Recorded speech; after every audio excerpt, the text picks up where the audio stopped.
it's up to us. We have to put it out there, because if we don't do it, it's just gonna get lost. And that's also a little bit what I'm thinking, you know, like, what would happen if I'm not here tomorrow, you know? Then all this stuff, all this time I put into it will just be up in there. Is this how you question yourself? I think when you get older, you think about what you're leaving behind, you know? Because all the pieces are done all around the world, what's left? It's not even 5% of the pieces, and we're talking thousands of pieces. I love graffiti. This is what I love graffiti. I love graffiti. And that's real. I love projects, street lovers. I love graffiti. Welcome to the I Love Graffiti Podcast, Bates. Yes, thank you. In Berlin? In Berlin, in the flesh. Not for the first time. No, I was actually here last week. I flew in. I went to the jam in Dresden. Flying in Berlin and then... Yeah, and then drove from here. Yeah. And it's not your first time in Berlin at all. No. Do you remember the first time in Berlin? Ooh. Ooh. Oh, I don't know. First time in Berlin? It must be the 90s, mid-90s, I think. I was invited for some jam, and I think Voss, Cacao, and Poet was painting a wall. Mm-hmm. And I remember one of the B-boys from Denmark, Special Effects, Thomas, was there. I think he was living in Germany at that time. And it must be, I don't remember the year, but 95 maybe or something. Yeah. You're from Kopenhagen, right? This is where you originally come from, starting off graffiti in 84? 4? Yeah. You were one of the first. Yeah, I see myself as the second generation. I think there was some guys that was a little bit older than me, a little bit more better as the first generation. And but I was definitely there, and I witnessed it, and I was part of it. But I think we came as the second wave, like the next generation of writers in Copenhagen who was taking over where the first generation left, because they also had a very short time into the scene. You know, they were lasting 2, 3, 4 years. Yeah. And then they stopped. That was the subway art wave, the wild style wave. Yeah, I think it's the wild style and the beat street and the Star Wars and you know, subway art. Yeah. That was like the main influences. It was coming like a wave with the hip hop package deal. The very interesting fact on especially you and also a few artists I had before is that you are painting your name more or less since day one, right? No, I had some other names when the first generation started from 84 to 86. I had some other names. So I started Bates in 1986. But okay, so it's 2 years with other names, and still it's a long time. Yeah, it's a super long time. That's also why I become what it is today. Yeah, because it stands for you know, a lot of things, and people remember it. You never thought of changing your name?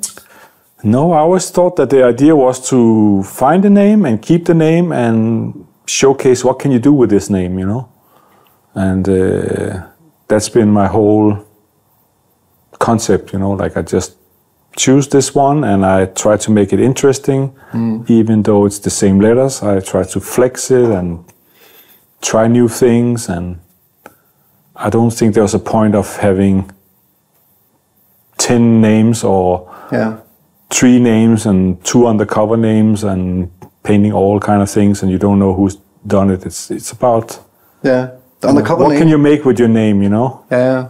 That was the way I grew up on graffiti, was like, you chose the name, what can you do with it?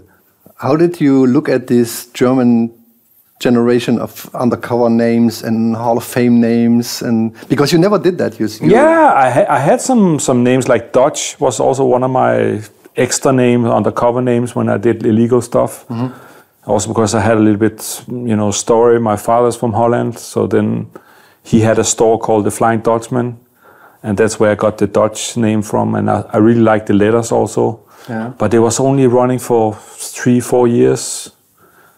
And I understand why people are using it, and the reason why I used it, because you're painting illegal, or if you're painting trains, you maybe need some undercover names for that purpose.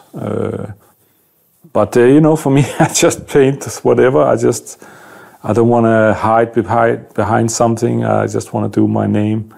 And if it's on a train, then it must be a train. If it's on a wall in daytime, with permission, I'll do that. If it's like a job, I just do it, if it fits the right situation. But you never became tired, right? I mean, when I talk to people who paint that long, they all had their little holes in the history, right? Yeah. Where they broke. Family, no, I think I'm one of the ones who've been there constantly, like over all the years and all the months, I always painted. I just have a passion for it, I don't, I didn't start it out when there was internet or likes or social media or anything. I could paint in the backyard here, and I couldn't care less if people saw it or not, but I love the part of being creative and to paint and the feeling that it gives me, and that's why I keep going. And of course I have to challenge myself to keep doing the same name and the same lettering, but there's new ways, like now I'm in a different chapter of my life where there's, now I'm doing this kind of things, but I'm still relevant, I'm still doing it, There's a lot of people who come and go or fade away or can't keep up with the pace, but I still have the fire in me, and as long as it's fun, I'm gonna keep doing it. What you mean by different? Because, when I met you today at the Hall of Fame in Berlin, at the White Style store, I had some kind of flashback. Because for me, it feels like, okay, nothing has changed. Bates is still there, painting his piece. Like 15 years ago when we met there for the last time. 2005, I think. It's crazy how time passes. But I think it's cool. You go back, you get some memories. It's kind of like what food can do, or music can do, or watching a movie, it can bring you back to a certain time. You taste something and it's like, that reminds me when I was in Italy having the pizza. And also with music, you remember what you did when you heard that music, if it's your first kiss or I don't know, some concert you went to. And I think also with the painting, it's like, didn't change much, it's still the same. But what is it? Hall of Fame. What keeps you painting? I think it's just the feeling that it gives me, like being creative and being out there, using my mind, using my body, using, the ideas I had on paper and to execute it. And then, there's other aspect of it too, like you're out in the open, maybe you hang out with some friends or homeboys, maybe you share it with somebody, it's the whole thing around it too is also interesting. I just like to paint. That's it. I was drawing since I was a kid, so for me it's like a natural thing. I can forget about time, like I'm in my zone, I'm painting. All the problems have to be on hold until I'm finished, and that's what it gives me. And I think it's very important that you have in life some balance, like you do things that makes you happy. So if this is my thing, I should do it, And then I have maybe family, maybe I have business, maybe I need to make some money. But you need a little bit of everything. Talking about writing your name since '86, you have this project running since many years. I don't know how long it is. The Exchange Project, where you paint outlines by friends and other graffiti artists. How long does it run? The thing about the whole thing about we can call it exchange or whatever is like I see it as it's like a tradition that was New York based. Like let's say Dundee, he did an outline in a black book and he gives it to Duro and says, "Here's a style, here's your name. Now go and make it your own." And then when the project came, the Exchange Project, which was a hand-picked group of people, that one artist, he picked one that he likes, and then this guy picks another one, and then we were like a certain amount of people in that group. And then we did the exchange things, like I write your name, you paint it, and the other way around, And then we just did that for some time. We did a tour, we did an exhibition, we did a book. we did 3 rounds of getting new members in, and then it kind of just faded away, or maybe people was not motivated, or they thought that, okay, I've done what there is to do. And then it just became a thing in the community, in the culture, like you did exchanges you sent outlines to one in Russia or one in New York, or what, and then everybody did exchanges from left and right. So then it just became a thing. And then I think that inspired a lot of people, because it comes back to the basic is it's really important to have an outline and have an idea on paper, and then you paint your sketch, and that's what I liked with it. And then people start sending me outlines after the whole thing was faded away, and I didn't ask for it. When I was in the project, it was like something I signed up for. But now people just send me outlines out of the blue. I never ask for it. I don't even know the people. I never met them. And then first I thought, okay, thanks, cool. What should I do? And then I thought, the best way would be to paint it. Okay. That would be the ultimate, respect and show that you appreciate that they took the time off to write your name, and they send it to you. And then, I got so many, and then some of them were quite good, like I was like, oh, there's actually potential in this one, even if it's like some no-name writers you never heard of.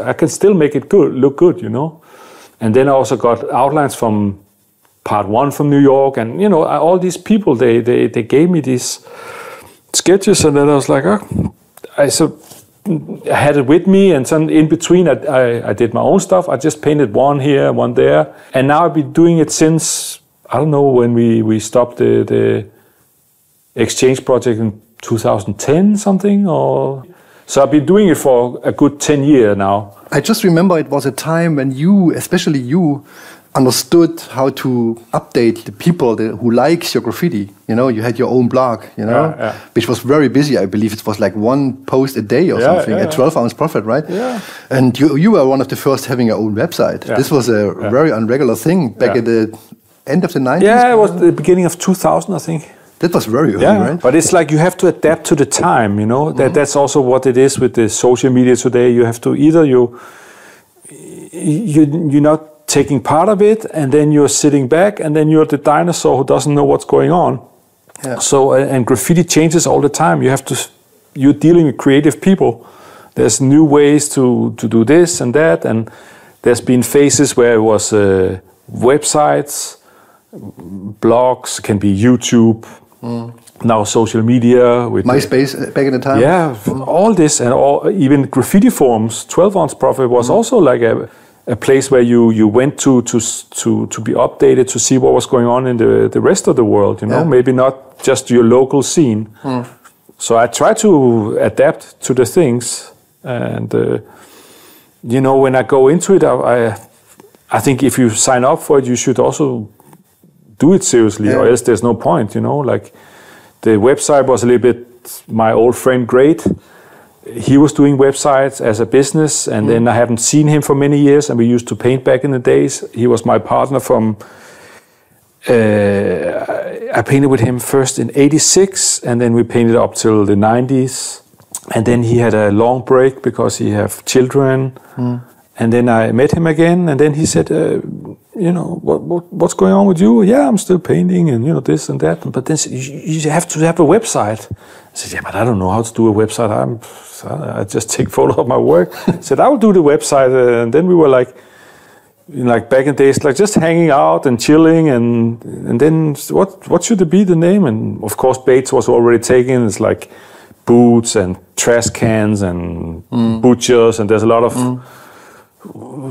companies who has that name. And then we thought, we're just going to make it Great Bates, because that's the partnership, and people know us from the history in Copenhagen. There was like Great and Bates pieces along the train line and on trains, and doing insides and throw-offs or everything. So it was just, this name is not taken, so we take greatbates.com, and then we made the website.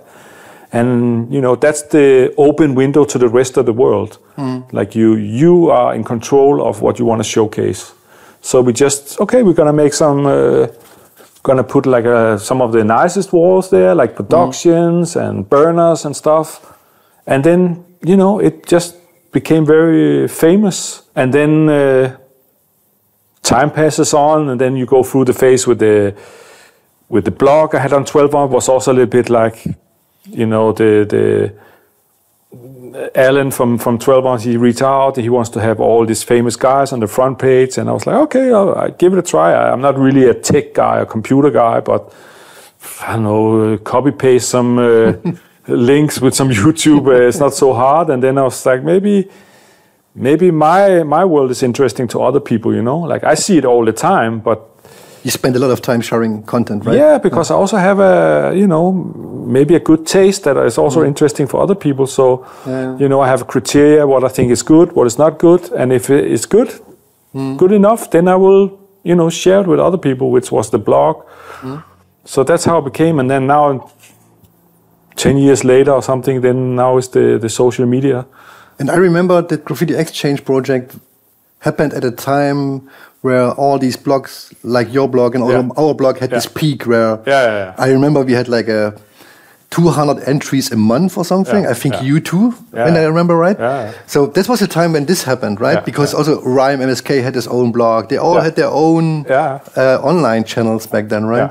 That's how the project went that big. Yeah, because it came at the right timing, and it was interesting. It was like a new take on classic graffiti, and you know, and really some household names was also in that that group or exchange project. You know, so I think it did its round around the world, and I think that's why it had the impact that it had. And I was also, you know, really believing in it. You know, like if I sign up for it, I'm gonna go in. And keep in mind, I was the one who was doing all the exchanges, even the hard ones, like from Cacao, the really crazy wild style piece that took me like 3 hours just to sketch up, you know. All the other ones, they just skipped it. They didn't even know how to do it. And I took all the challenging on, and I was painting all the outlines. And, you know, I really thought that this was like something new, because I saw it in the New York tradition, you know, so I thought this is something cool. And I always thought that it was important to bring outlines back, you know, like, and you can learn something new from it, you know, like, because at that time I never met Revoke, I never painted with him, I never really saw how he painted, and he gave me his take on my name, and then I had to find a way to paint it, you know, but I don't know about his cutback or his technique, that he's doing everything within his reach, or, you know, so it's very interesting. And every time I did a piece, I was like, oh, that's actually really cool way to do it. And I will take bits and pieces from that and bring it to my next piece. So that means that you are learning something new. And that's always been in my thing, is like, you never give up on a piece. There's always a way that you can fix it somehow, or, you know, do a few changes so it's okay, you know. So the exchange project was a perfect fit for me, and it became what it is. So you would say you took something from that project that you can see now in your today's outlines? I think the thing is, before that, you have to keep in mind, I did the On The Run magazine, and that magazine was also big inspiration for a lot of people. That's right, yeah. You know, because it was very diverse in style. I could do everything from block letters to simple style, semi-wild style pieces, round edges pieces, everything was in that book. And that book was made out of leftover photos from my black books and stuff. It was all the angle shots. I didn't have any saying which photo was making it into the book. I just gave them some photo albums, and then they pick out what they want to put in the magazine book or whatever. So I was already known for having a diverse style and doing something different all the time before I went into the exchange things. Maybe that's also why they picked me, because maybe they think that I'll have a good, it will work good for this project, you know. Yeah. And then we did the exchange things, and then it was still about your name, but I want to see my name written in the most beautiful way that's possible. And that's possible because I got these outlines from different people. So I have a Revoke style, I have a Rhyme, I have this one, I have that one. and then it becomes like this new thing. There's another whole, circle, and then it comes back, and then I'm still trying to push myself. And also, it's about not staying in your comfort zone. I can at any time, half blind with my left arm, still do a nice Bates piece. No problem. But, like the pieces I've done here in Berlin, like I did on the this plastic banner. I did also like a wild style piece. Very small? Very small, because it has to minimize it, and so it fits the actual size, so it looked like it was painted. And Alive did the outline, and he's also doing a little bit like semi-wild style. And I chose this one because I would think this is a hard one to do. I have to do it really small, it's a wild style, and I still want to make it look good. So I don't take the easy way, I always take the ones that give me the challenge, Yeah. And it's always about, for example, I have all these outlines. I have my own outlines. I have outlines from other people. I have from people nobody have heard of. And then I try to come correct at the right situation. So if I need to have one that has no bottom on because it's on a panel or a freight train, then I have a style for that. If it's like a tall wall where it really have to be squeezed, I have an outline for that. So that means that every time I'm doing something, I stand out a little bit more than the other person. Yeah. What I find very interesting is that, and I don't think many people has that, is this own type of look that you give to the pieces, right? Yeah. Because when you look at the outlines that people send you, this is the one thing. The other thing is how you execute it. Yeah. And at the end of the day, it looks like a typical Bates piece. Yeah, that's the ultimate thumbs up, like that's your DNA that people can see that is done by me. So that's, I take that as a compliment, because I have, a certain technique, and in the end of the day, it will always be my line of work. If it's the outline or the flow or whatever, so people can see, even if it's not my sketch, they can see it's done by me.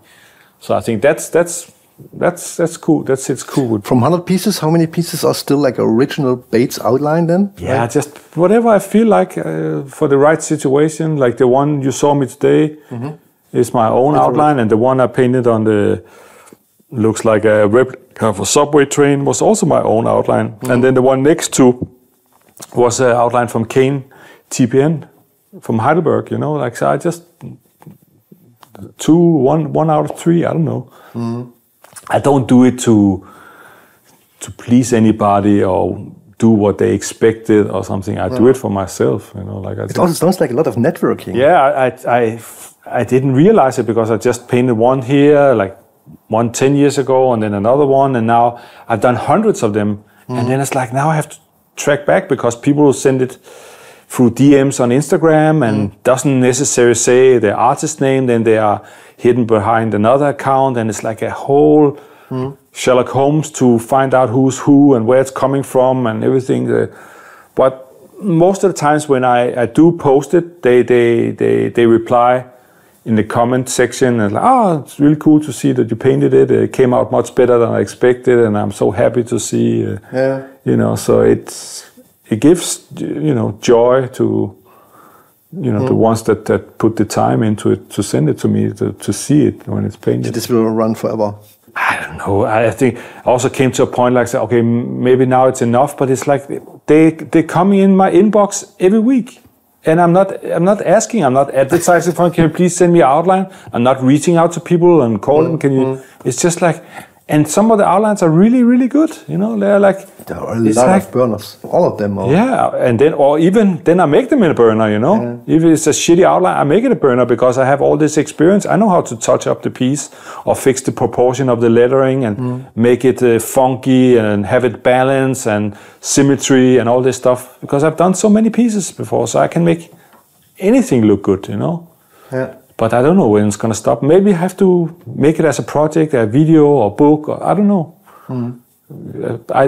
When I started, I didn't plan. I said, okay, now I'm going to do this one, and in 10, 15 years, I will do this with it, Yeah. I just do it out of passion, and I think that's why people like it. or some of them like it. You know, you cannot please everybody. What means style writing to you? Is it an art Style form? writing is the most important thing in graffiti is lettering. Lettering comes first. That is graffiti, and then all the other stuff, characters, colors, scenery, background, concept, all this. That's just extra. But if the letters is not there, it's not graffiti.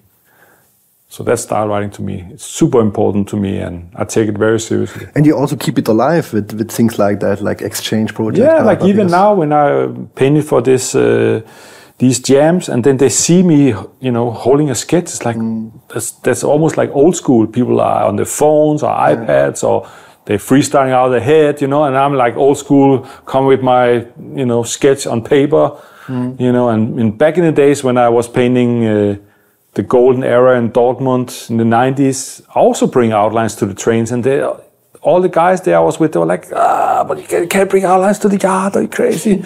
But then they saw like, okay, we spent this amount of time in the yard, and they saw the outcome, and it's like, okay, yeah, you came correct, you know? Yeah.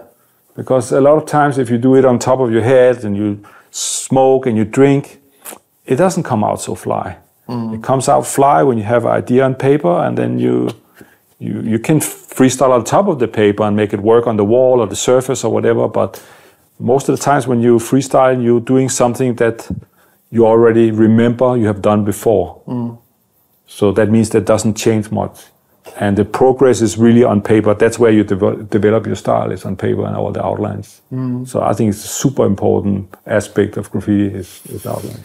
But on the other hand, it's really hard to call it an art form. I think sketches are art form. It's a piece of art by itself. For example, for example, all these outlines I have from people, these are the original ones that I bring out with me, and they are folded in my back pockets. They have stains on it, spray dust on it. You know, that's the reference. You know, that's the evidence. You know, that I have from that memory. So I think that by itself, one thing is the piece that's done on a train or a wall, stays there for a certain amount of time, but the outline is still the ones that created the piece and the ones that you have after, you know. Yeah. So I think it's an art form by itself. Because you are one of the very few who transfer what they do in the streets to the canvas, right?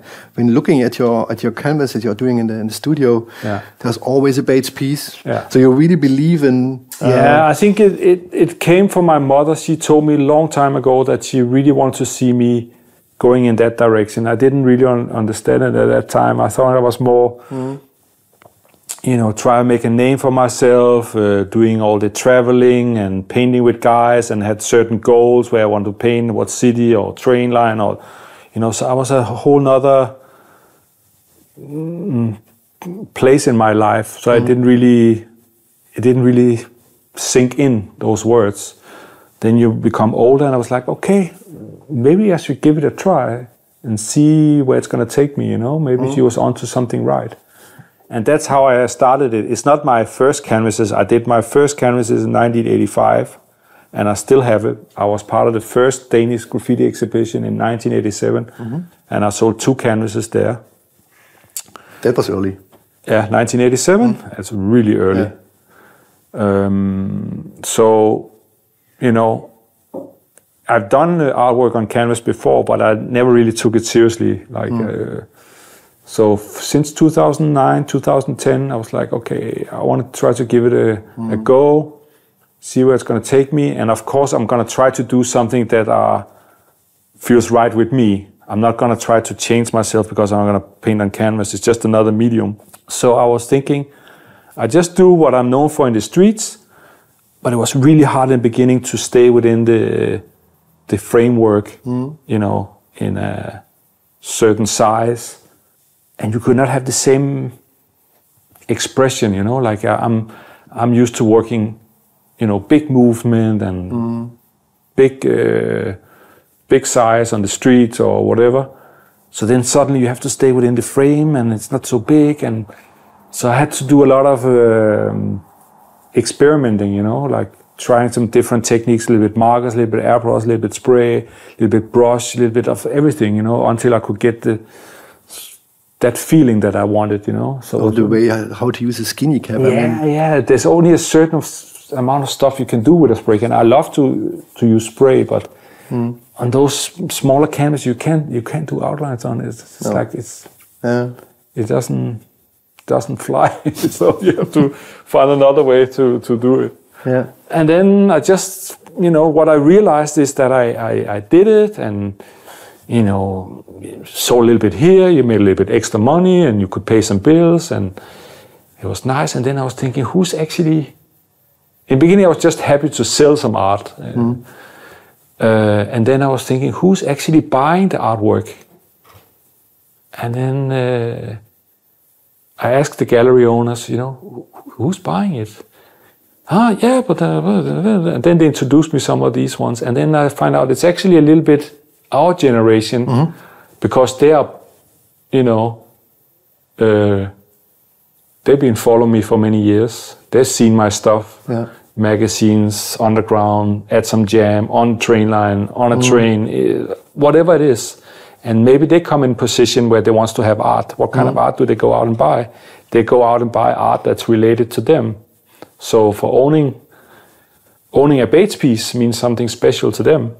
And then I was like, just keep doing what people know you for, and they would like to own that, you know. And that was really an eye-opening experience to see this one, you know. But there's of course also older and really serious art collector who just likes all art in general. They can just feel the passion behind it. They are excited by the colors, the technique, or whatever they see in it. They are excited because, you know, you have to keep in mind, I'm on the other side of the fence. I'm just the one who comes up with the idea, bring it to life on a canvas and travel with it and have opening and direct response. And then people, they see it, you know. It's like, it's special. It's very special. And I think also very special is, when it comes to you, is that you're hiding your face. Yeah. You don't want to be in the public. No. Yeah. That is something that it's just the way I grew up with graffiti was like it was just a mystery, you know. Like when I was younger, we talk about the first generation. When I saw them, I didn't know how they look.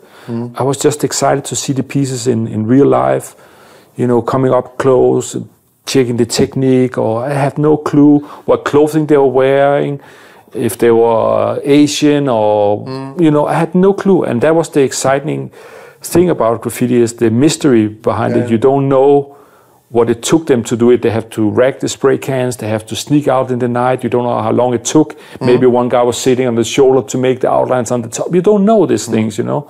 But today everything is out in the open. You can search anything and find anything. So I kind of want to keep that tradition. Is it a problem enjoying the art world? It is, right? I think it's just hard to stay out of the pictures because everybody has a you know, phone, and they don't come up and, you know, ask you, is it okay I take a photo of you? They're just snapping photos left and right. But I try to keep out of the pictures the best way I can, and I have no interest to be posing with people or being a graffiti celebrity or any of that stuff. It has absolutely no interest. The ones who know me, and that's fine with me. But all this other stuff, and it's not for me. So I just, you know, try to stay out, and I also tell at the if I do shows and stuff, you know, and then some people they really dig it, they think it's cool, they respect it, and then others they don't. Why you don't want to show your face, and you know, why you don't want to be in the newspaper? Why you don't want this? But it's just that's just the way I like it. When you came up with the point who you do the art for, right? I mean, who's the audience? Who's buying your art? I remember the interview I did with Zine in LA a few years ago when he talked about his time in Paris, where he tried these different art things and different styles and blah, blah, blah. And at the end of the day, he ended up in Texas and in LA painting all these millions of canvases because he realized that it's the superhero series. Because he did the abstract series in Paris. He did the classic stuff that people expect from him, the throw-ups, the simple pieces and stuff. So he's done it all. And he also have, changed the formula. He has cut out the middleman. He don't have a gallerist. He don't have a manager. He does everything by himself. Small circle of people around him, taking care of the website and the packing and, dealing with all emails. And he's just doing what he's good at, is painting. Is it the same for you? Yeah, but I cannot really compare myself to him, like I'm a completely different generation. No, but in terms of process of it's like of business. But I have a manager and I have, I want to surround myself with good people who can take me to another level, because like with scene, I'm good at painting, but it doesn't mean necessarily I'm good in branding myself or sitting and doing contracts with galleries and shipping and, all this packing and framework. And there's so many things you have to, learn. It's not only about painting. I just want to paint, So I have a manager. I have some people who can take care of this one. And maybe one day I can, do my artwork and sell directly to my people. But until I have not reached that level, I'm still new in the game. That's at least how I see myself. But this is what you're basically doing 24/7. This is being an artist, working in the studio. I'm an artist by heart, I paint as much as I can, and then, sometimes it's on different mediums, but I would like to make a living or something that I like to do, and I think that's also showcases in the the artworks I'm doing or the canvas work I'm doing. Yeah, you can see it. The last time you brought out a book yourself is a long time ago, as you mentioned before, right? Is there anything coming up in the near future? I did the On the Run, I think it's 97, 98. And that was a coincidence, I think, that it happened. And we spoke about it earlier, it was like leftover photos. I didn't really know what kind of impact it had. I just did it for that time, because we were really into underground magazines. There was no internet, there was no social media. So that was the thing, doing those magazines. It was made in 10,000 copies and it was sold worldwide, and they're very rare now, and there's a lot of people still asking me for that publication, but I don't have any. Sometimes you can find it on eBay for 250 euro or something, which is crazy. So I've been thinking about making a book or some projects, but it's just I'm not really a computer guy, so I need to surround myself with people who can make it happen, and who can see the potential and really believe in it, and have the same passion like I have, because I cannot do all the things. But I would like to do a book, and I have enough material for a couple of books. But I can't stress it. It's like if it happens, it happens. Yeah. So I think if I want to do this kind of thing, it's gonna take many years to make. So maybe a good thing is maybe to start with a smaller concept, get the feedback from that. If you make some money over that, you can maybe invest those money in better scanner or computer or whatever you need for that, because I have so much stuff. I have a pretty good idea of what I have done and where it's done and what year. I have a good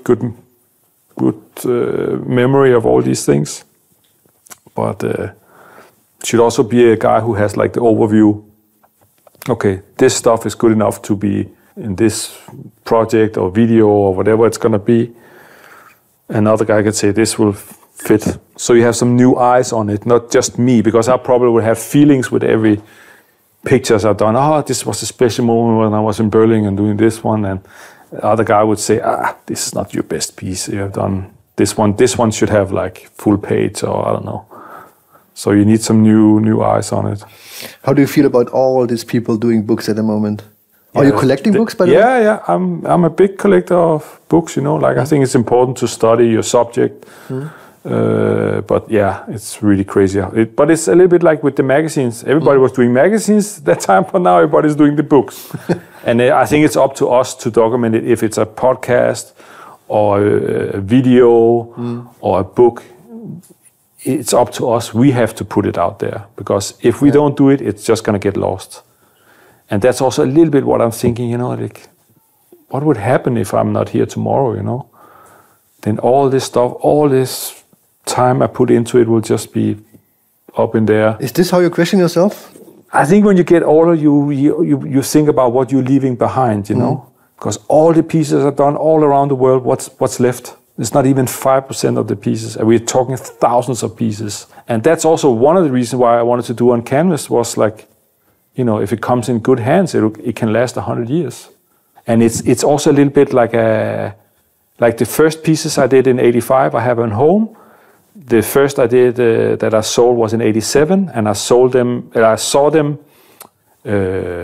Must be 10, 15 years ago at the museum, and it was the first time I saw it after I painted it. And for me to see it in real life is like a time capture. I could never redo that piece again because of that technique. We didn't have any special caps, and the quick spray paint we used at that time is like.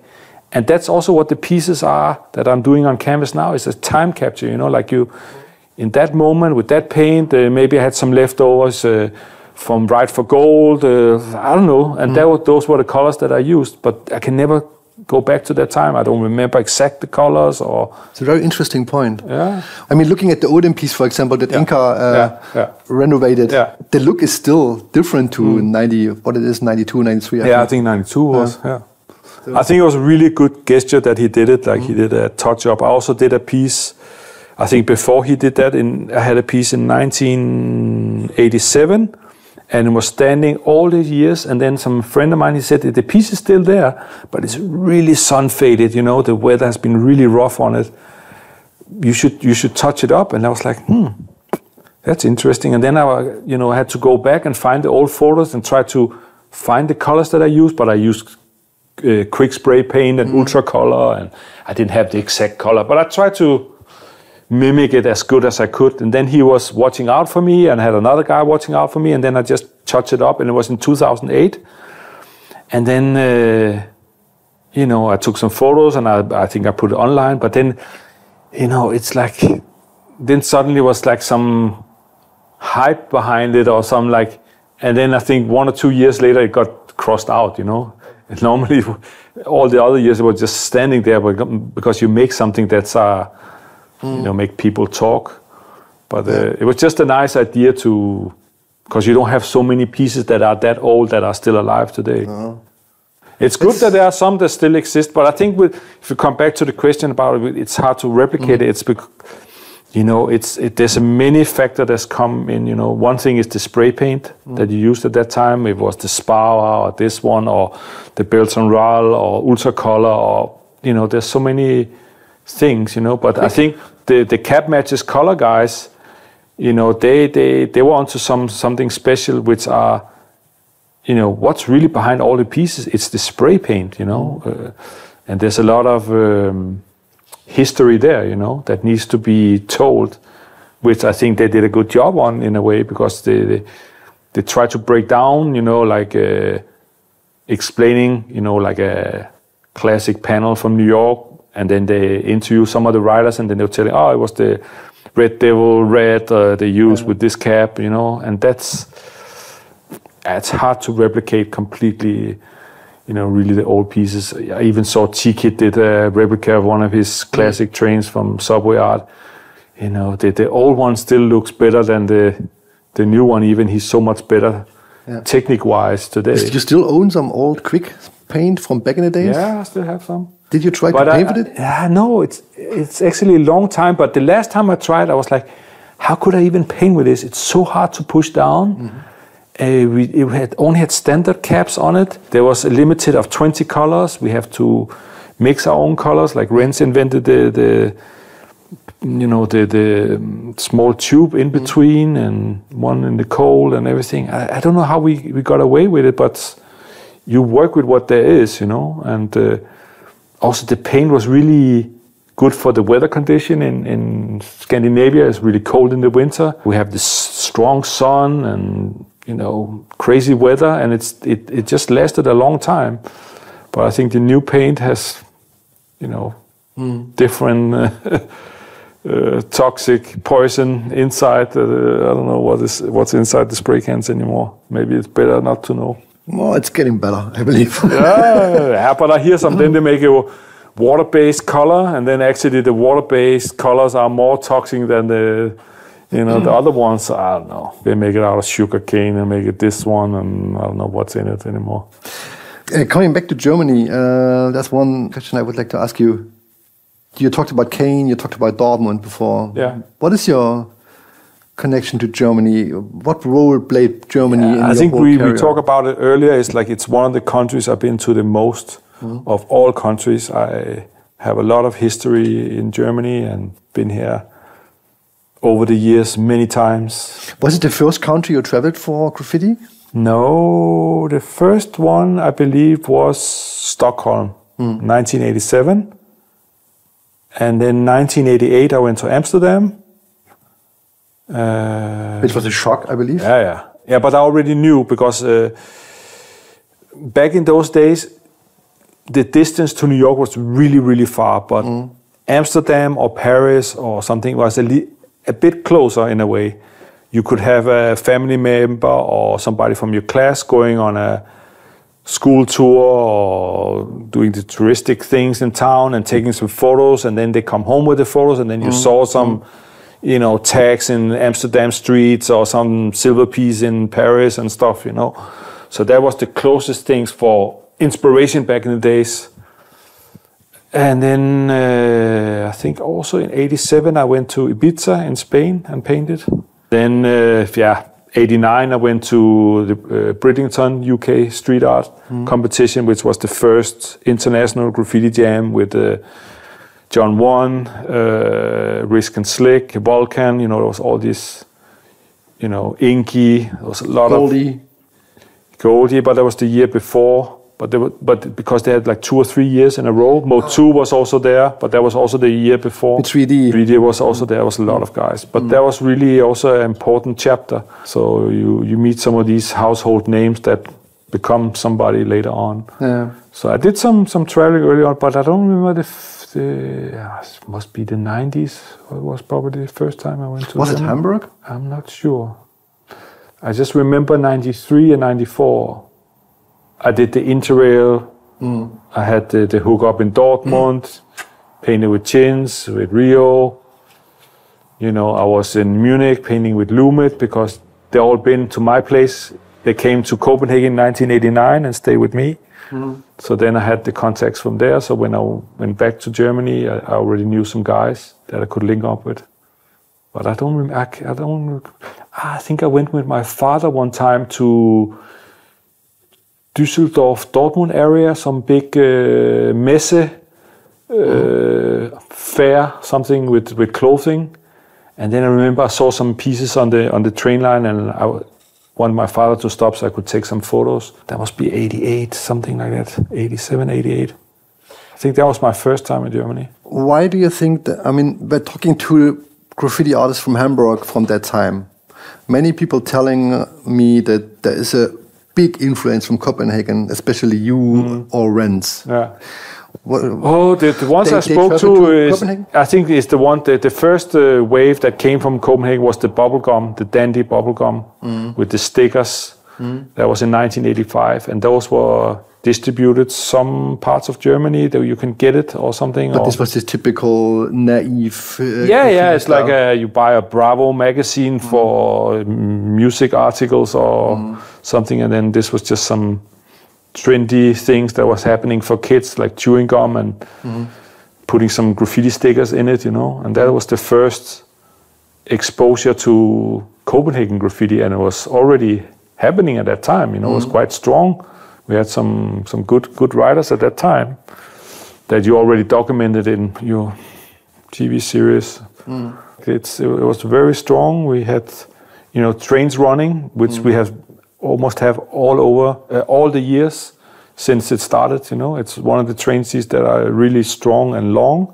Yeah. We had, really good quality pieces on the train line that was not buffed, and there was like a good handful of people, 10, 20 people that were really good, which was me and Renz and It was this typical comic type of graffiti style, right? This, that's the way that we grew up on it a little bit. You know, we saw some glimpse of some stuff from New York, and then, you know, we were really into like comic books and magazines, and you know, there's a lot of cartoons.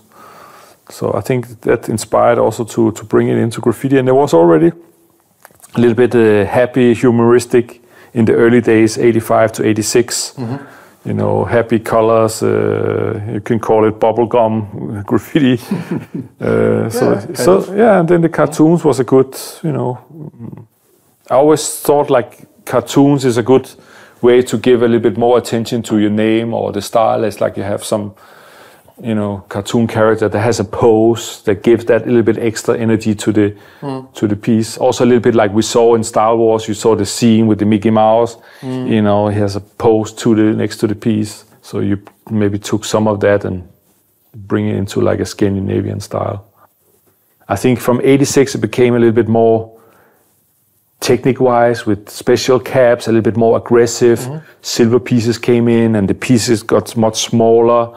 So that changed the whole look of how pieces were. They were a little bit more CDK time. Experimenting a little bit more. Futura 2000 fill-ins and weird upside down with the can, and you know, doing all this crazy stuff. I remember a magazine, I don't know which one it's about. There's a Rages and a Bates from '89. Okay. And you're both painting this very big bubble comic style with fat outline and a big white second line and everything. And the windows, the white windows in it. Because we you know, try to go back to what was a little bit classic Danish things, you know. Then you mix it a little bit with some New York flavor, and then maybe something new is coming out of it. Or maybe has a special look. Because also that's the problem today, is like everybody's painting with the same spray paint. So it has the same look. But back in the days you could see if a style was from London, from Helsinki, from Stockholm, from Paris, Amsterdam, you know. It was like a region style, from hand styles to the Spava cans they were using, or the outlines, or, you know. But today everything is one big soup. Everything is the same stuff, you know. Even the guys in New York are using European spray paint, you know. So it doesn't have that Krylan Rosto look, Red Devil, you know. It has the special, I don't know, vibe to it. When you came to Dortmund, 93, 94 or something, that years? 93 was really the year that I came at the right time. You know, there was some group of people who just completely took over the train system, you know, with their style, which is a Dortmund style, which is a stiff block lettering, you know, very easy to read. A lot of different names, undercover names, everything's one big mix. But when you first saw it, was like, this is like New York all over again, but it doesn't look like New York. It's something different. It's like steel trains. It's crazy. And then you are going with the guys, and you know, you just do your thing like you did back in the home. I didn't think about I'm doing this, you know, style next to this block letters, you know. I just did my stuff, and then because, you know, Dortmund had a certain look at that time, then maybe it was standing out. Because it was not a style that you were used to see. Like I did wild style pieces on trains. I did, you know, really good lettering, simple styles, you know, that you can still look at today, and it still holds up, you know. But I didn't compare myself to them, because they were on a completely different mission. They were about to take over the train system. I was just there as a guest to make a couple of pieces that stood out and looked good when they came in on the platform. But I mean, sometimes it could happen back in the days, especially back in the days when you see trains as like big pieces and one big piece, another big piece, and then there's a Bates coming in on the same train, like on the half of the size. Yeah, I think also a lot of them they have ego. They are on their own mission. It's not about having a collective photo after that looks good from the end to end. It's just about let me go and do my thing, and then somehow it worked, you know.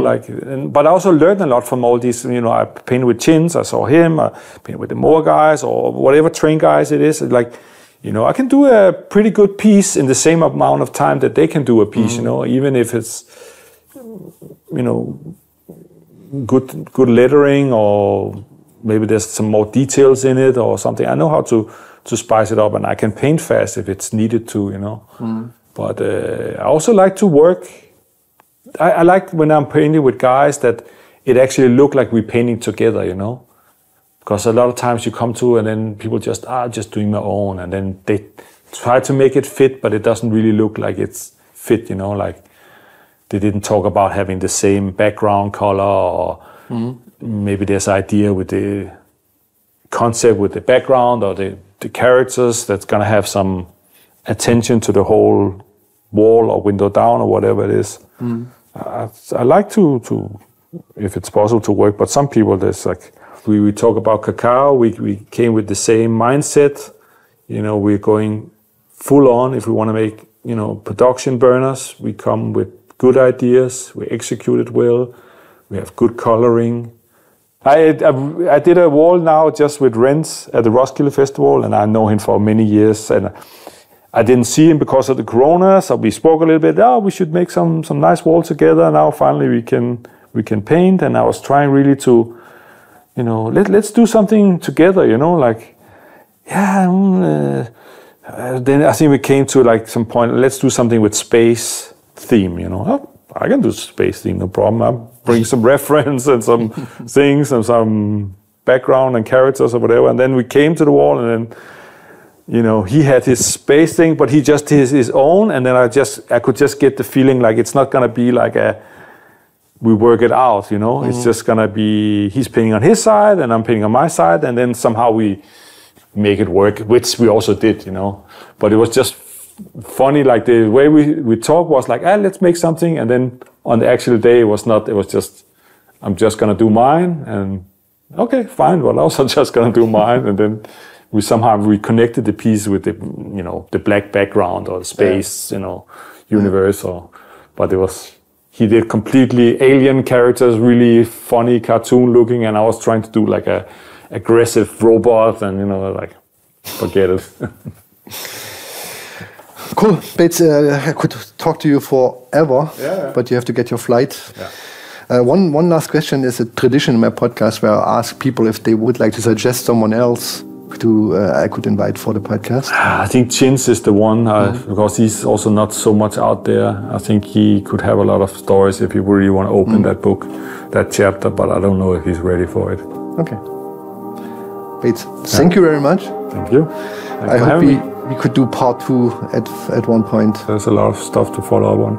1 hour is not enough. No. Thank you very much. Thank you. Have a safe trip back home. Bye-bye. Bye. I love